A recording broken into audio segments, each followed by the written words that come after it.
Agora no Octave nós podemos utilizar o algoritmo de decomposição LU para poder fazer essa decomposição. Bom, eu já dei alguns toques pessoais aqui nesse algoritmo. Um deles é o seguinte: o algoritmo, né, como está no livro, ele tem um parâmetro de entrada que é a ordem do sistema. Nesse sistema, nesse meu algoritmo, eu não vou usar esse parâmetro de entrada, eu vou usar a função size. Então eu vou fazer que n é igual a size a vírgula 1.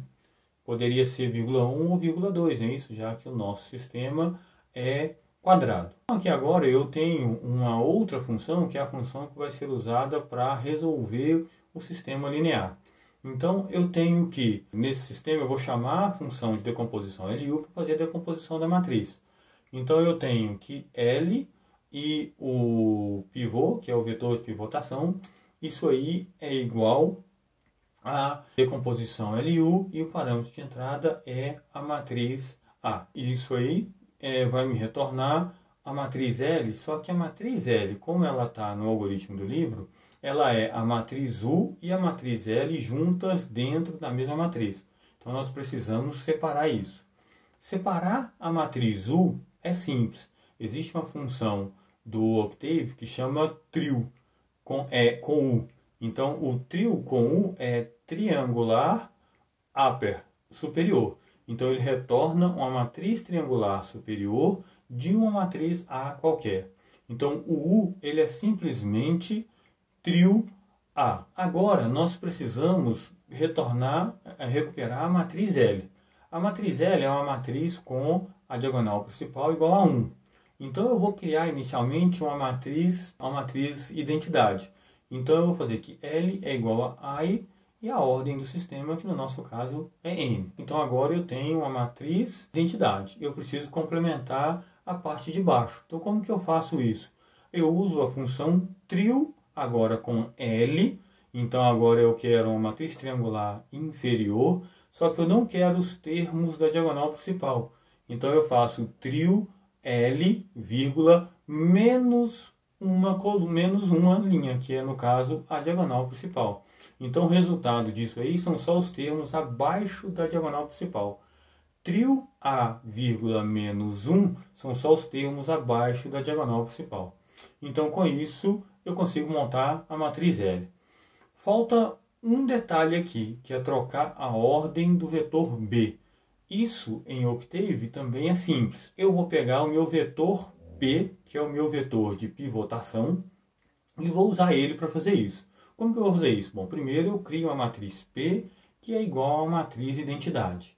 Aí eu faço que P é igual a P, abre parênteses.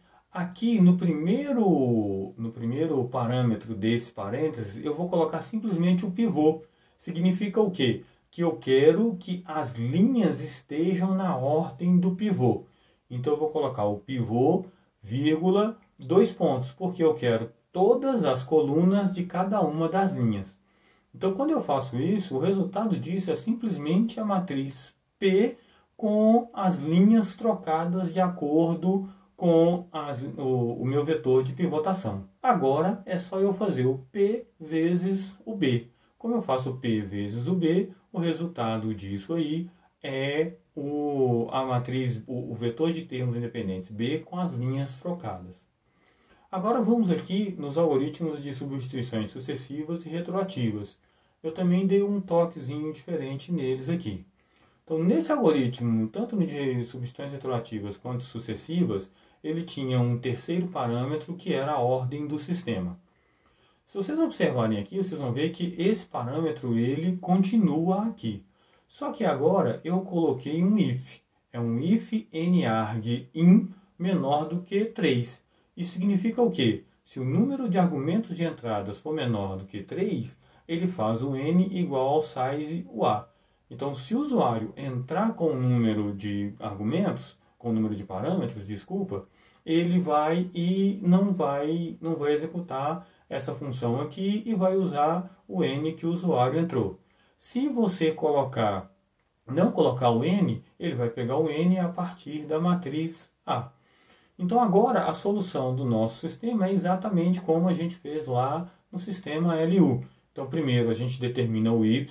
Então a gente vai dizer que o y é igual a substituições sucessivas com L e o B de parâmetros de entrada, e o x é igual a substituições retroativas com o u e o y como parâmetros de entrada.